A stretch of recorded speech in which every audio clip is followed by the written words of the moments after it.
was a roller coaster of emotion. Stephen A. There. He broke it all down very well. So we're just out. We're out on the Cowboys now, huh? Season's over. One game. We're done. Who is we? I'm saying the hate I'm hearing makes me feel this way. I want to know what Ed Werder thinks because he's got a real gauge of what's going on in Dallas right now. What's the vibe there? Is everyone depressed, Ed? What's happening? Well, they're dancing. Well, the cheerleaders clearly did not resign en masse, so, but Ezekiel Elliott downplayed the negativity that swirled around the Cowboys this week, saying there is a sense of urgency, but definitely not panic. But interestingly, in the aftermath of a defeat, punctuated, as you mentioned, by another injury to Dak Prescott, Mike McCarthy responded by doing something more than just accepting his share of the blame. With Cooper Rush preparing for just his second NFL start, McCarthy revealed that he was spending more time with offensive coordinator Kellen Moore preparing the offensive call sheet for today. McCarthy explained that personnel shortages require smarter and sometimes more conservative play calling.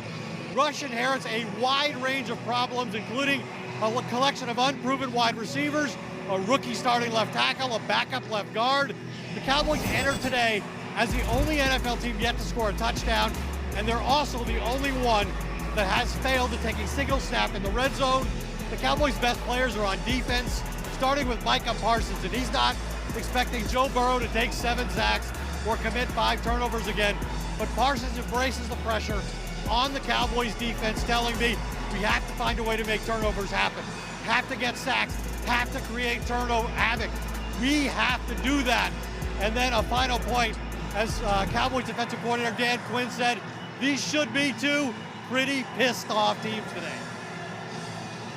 Yeah, I guess the question is who is more angry and who has the guys to back it up. I don't know about the Cowboys right now. I do know a little bit about Cooper Rush because we did see him start a game. Won a game for the Cowboys against the Vikings last year. Give people a little refresher on Cooper Rush, though, Matt. What are we going to see? Let's go back to that, right? Cooper Rush, undrafted guys from Michigan, played at Central Michigan. Undrafted, they trust him to be Dak Prescott's backup. And guess what? Last year, with a week of preparation with that call sheet that Ed Werder's talking about, where he gets to say, I don't like that play, I don't like this play, don't call that one. You know, he might be more successful. Last year against Minnesota, big game, prime time, he looked great. He found CeeDee Lamb. He found Wilson down the middle. He looked well. He did not look great last week. And that's, I guess, the one thing I could say to Cowboys fans. As a quarterback, you warm up 2 hours before the game, and then you sit there for 3.5 hours, and then all of a sudden it's like, go. And then now you're losing. That's what he looked like. I think given a week of practice as the backup, he gets the playbook kind of curated to him a little bit, that call sheet. Today, he gets to pick his favorite plays. He'll highlight them in green. Favorite plays in red zone, they'll highlight in yellow, all that kind of stuff. He will have a better chance to be successful, like the guy that we saw against the Minnesota Vikings last year. That's a tough task, though. I don't see it happening, but that's what you're hoping for. Yeah, I don't want Cooper thinking that he's got to put the team on his back. Definitely not. Just go out there and do your job. The people that got to put this team on their back are on the defensive side of the ball. They led the league last year in takeaways. It's got to be that again. And specifically, I'm calling them out. There's only a couple players in this league defensively I feel can put you on their back and win. And T.J. Watt was one, Defensive Player of the Year. Aaron Donald.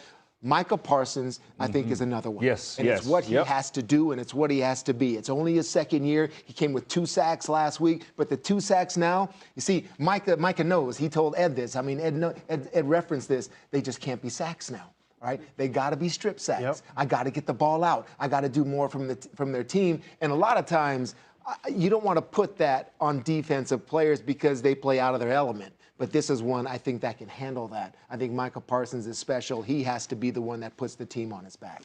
Well, they're going to have an opportunity today for sure against this Bengal team. And when I watched all that tape, man, everybody talked about how horrible that offensive line was, you know, in that game. They gave up the 7 sacks. For Cincinnati. All right, for Cincinnati. But what I saw is like, oh, that must be the issue. Oh, really? Look how clean the pocket is here for Joe Burrow.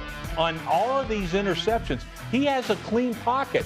What I saw was a quarterback that had no rhythm, never threw the ball on time, and it just looked like, well, he hadn't had a training camp, all right? That's what it looks like here. Look at the protection. He's so clean here. Now, look, he's looking up the safety for like a split second. That ball's got to be out of there much quicker than that. And that's what I just saw, a guy that just looked so rusty. Look at this pocket. It's perfect. Now I'm going to throw it into this thing right here. I'm late on the football here. So Dallas, I think you're going to get some opportunities from Joe Burrow. You're certainly going to get opportunities to sack him. Will we see the strip sacks? I'm not sure, because Burrow will protect it here, but he's got to be much better at throwing the ball down the field than he was last week for Cincinnati. There is a sense of urgency that we need to see from the Cincinnati Bengals. You represented the AFC conference in the Super Bowl. But also there's a note. They're getting their safety Bates back, so there should be some added motivation on their defense. But on the offensive side of the ball for the Dallas Cowboys, there's two guys that I would like to see in a package today, and that is Pollard and Ezekiel Elliott. You're talking about there's so many injuries on the offensive side of the ball. Last time I checked, I've seen how they are able to use Pollard. The OC needs to be able to put both of those guys in a position. Pollard is a pass catcher. Zeke is a pass catcher. So be able to take some heat off of Schultz, take some heat off of Lamb. You'll be able to get your running backs involved in this passing game, and I think Dallas will be okay.